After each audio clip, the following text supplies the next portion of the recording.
اور اس میں حضور کے معمولات بھی آ جائیں گے اور ہمیں کیا کرنا چاہیے حدیث کی روشنی میں، جو کہ متفق علیہ حدیث ہے، بخاری اور مسلم کی اور دیگر جو کتب حدیث کی۔ حضرت عبداللہ ابن عباس رضی اللہ تعالیٰ عنہما ان سے مروی ہے کہ رسول اللہ صلی اللہ علیہ وسلم نے فرمایا، کوئی دن ماہ ذی الحج کے پہلے 10 دن سے زیادہ اللہ کو محبوب نہیں ہے۔ یہ دن اللہ تعالیٰ کو بڑے عزیز ہیں، بڑے محبوب ہیں۔ یہ سن کر صحابہ کرام نے عرض کیا، یا رسول اللہ صلی اللہ علیہ وسلم، کیا اللہ کی راہ میں جہاد کرنا بھی اللہ کو محبوب نہیں؟ اس پر رسول اللہ صلی اللہ علیہ وسلم نے ارشاد فرمایا، ہاں، جہاد فی سبیل اللہ بھی اتنا زیادہ محبوب نہیں ہے، مگر وہ آدمی جو اپنی جان اور مال کے ساتھ نکلتا ہے اور سب کچھ اللہ کی راہ میں قربان کر کے کسی چیز کے ساتھ واپس نہیں آتا،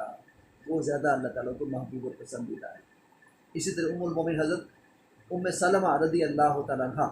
ان سے مروی ہے کہ رسول اللہ صلی اللہ علیہ وسلم نے ارشاد فرمایا، جب ذو الحجہ کا عشرہ شروع ہو جائے تو تم میں سے کوئی قربانی کا ارادہ کرے، اسے چاہیے کہ وہ اپنے بال اور جسم میں سے کچھ نہ چھوئے، کچھ نہ کاٹے۔ اسی طرح دوسری روایت میں یہ بھی ارشاد فرمایا کہ وہ نہ بال منڈوائے اور نہ اپنے ناخن ترشوائے۔ یہ بھی سنت مصطفیٰ ہے کہ جنہوں نے قربانی کرنی ہے تو وہ ان چیزوں سے اوائڈ کریں اور پرہیز کریں۔ اسی طرح ایک اور روایت میں آقا دو جہاں صلی اللہ علیہ وسلم نے ارشاد فرمایا، جو شخص ماہ ذی الحج کا چاند دیکھ کر قربانی کا ارادہ کرے، اسے چاہیے کہ اپنے بال نہ کتروائے اور نہ ناخن اتروائے۔ یہ مسلم شریف کی روایت ہے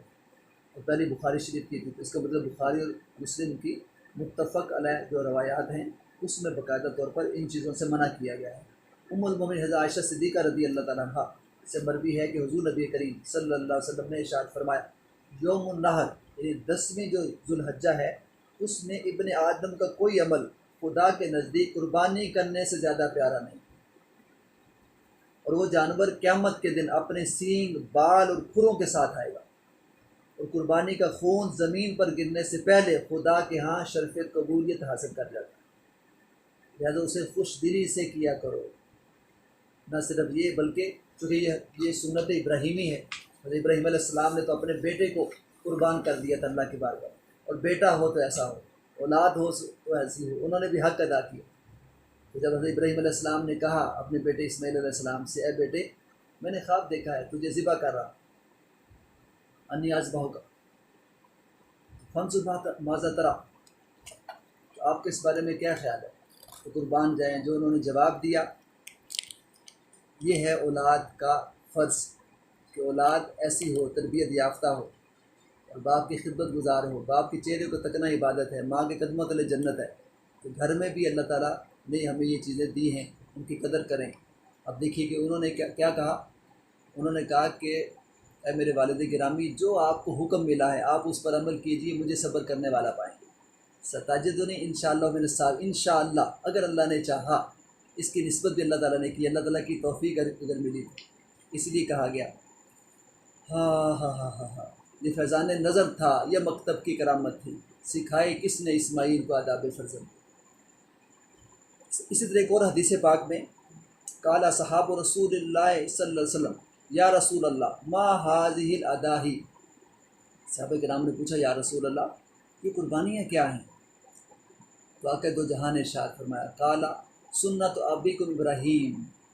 کہ یہ تمہارے باپ ابراہیم علیہ السلام کی سنت ہے۔ پھر پوچھا صحابہ کرام نے یا رسول اللہ فما لنا فیہ ثواب، اس میں ہمارے لیے کتنا ثواب ہے؟ اس پر آقا دو جہاں نے ارشاد فرمایا کہ جو ہم قربانی کریں گے اس کا ثواب کتنا ہے؟ فرمایا لکل شعرہ حسنہ، اس کے ہر بال کے بدلے ایک نیکی ملے۔ پھر پوچھا قالو، صحابہ کرام نے کہا فصوف، کہ یا رسول اللہ یہ جو اون ہے اس کا کیا حکم ہے؟ اس پر آقا نے ارشاد فرمایا بکل شعرۃ من الصوف حسنہ،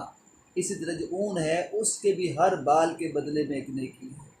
اور آپ اندازہ کیجئے کہ جو جانور ہے اس کے جو بال ہوتے ہیں وہ انکاؤنٹیبل ہوتے ہیں، کاؤنٹ لیس ہوتے ہیں، نہ یہ شمار میں نہیں آ سکتے، جس کا مطلب یہ ہوا آقا دو جہاں یہ فرما رہے ہیں کہ قربانی کا اتنا ثواب ہے جو کہ شمار میں نہیں آ سکتا۔ اسی طرح حضرت عبداللہ ابن عمر رضی اللہ تعالیٰ عنہما سے مروی ہے کہ حضور نبی کریم صلی اللہ علیہ وسلم نے مدینہ منورہ میں 10 سال قیام فرمایا، تو 10 سال آقا دو جہاں نے قربانی کی، ہر سال حضور قربانی کرتے تھے اور کوئی سال بھی مس نہیں کیا۔ اس کو جامع ترمذی نے بیان کیا۔ حضرت ابو ہریرہ رضی اللہ تعالیٰ عنہ سے مروی ہے کہ رسول اللہ صلی اللہ علیہ وسلم نے فرمایا کہ جس میں وسعت ہو اور وہ قربانی نہ کرے تو وہ ہماری عید گاہ کے قریب نہ آئے۔ اس کا مطلب جو صاحب نصاب ہیں، جن کو واجب ہے زکوٰۃ، جن کے اوپر فرض ہے تو ان کے اوپر قربانی واجب ہے، اور ہر ایک کے لیے سنت بھی ہے۔ جن کو اللہ پاک نے وسعت دی ہے ان کو ضرور قربانی کرنی چاہیے، اس لیے کہ حضور نبی کریم صلی اللہ علیہ وسلم ہر سال قربانی کرتے تھے، اور پھر ان کی طرف سے، حضور کی طرف سے حضرت سیدنا علی المرتضیٰ رضی اللہ تعالیٰ عنہ مولا کائنات وہ قربانی کیا کرتے تھے، اور آقا دو جہاں نے تو امت کی طرف سے بھی قربانی کی۔ اب جو لوگ چلو کرونا وائرس کی وجہ سے اب جن کے حالات اچھے نہیں ہیں، مالی حالات، تو اب وہ اگر قربانی نہیں کر سکتے تو ان کو بھی پریشان نہیں ہونا چاہیے، کیونکہ آقا دو جہاں نے ان کی طرف سے قربانی کر دی ہے اپنی غریب امت کی طرف سے۔ تو لیکن جن کو اللہ پاک نے وسعت دی ہے، جو صاحب نصاب ہیں، صاحب وہ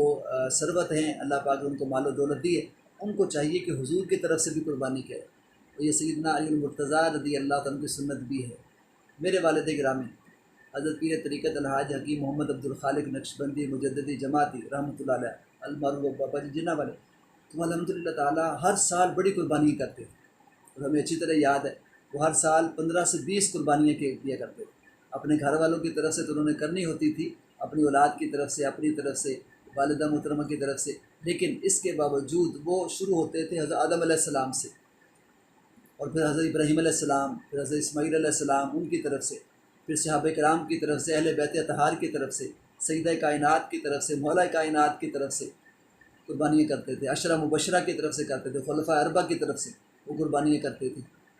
اور اس کے بعد پھر اپنی جو واجب قربانی تھی۔ اس کا مطلب یہ ہوا جس کو اللہ پاک نے وسعت دی ہے ان کو چاہیے کہ وہ ضرور قربانی کریں، اور اس کی میں نے اہمیت اور فضیلت آپ کو بتا دی ہے کہ قربانی کے خون کا قطرہ زمین پر بعد میں گرتا ہے، اللہ کے ہاتھ حضور پہلے وہ قبولیت کا شرف حاصل کر لیتا ہے۔ اللہ تعالیٰ مجھے بھی اور آپ کو بھی اور امت مسلمہ کو سب کو قربانی کرنے کی توفیق عطا فرمائے۔ وما علینا الا البلاغ۔